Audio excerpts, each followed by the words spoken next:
Наплывала тень, догорал камин. Руки на груди, он стоял один, неподвижный взор устремляя вдаль, горько говоря про свою печаль. Я пробрался вглубь неизвестных стран. 80 дней шел мой караван, цепи грозных гор, лес, а иногда странные вдали чьи-то города.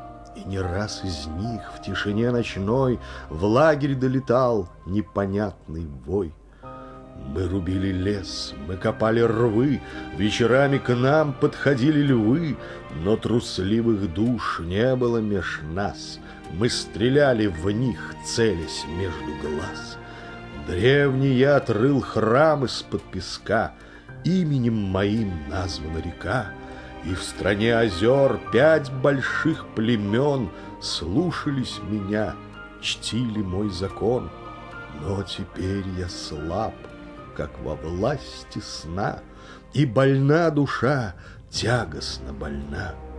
Я узнал, что такое страх, погребенный здесь в 4 стенах. Даже блеск ружья, даже плеск волны эту цепь порвать ныне не вольны. И тая в глазах злое торжество, женщина в углу слушала его.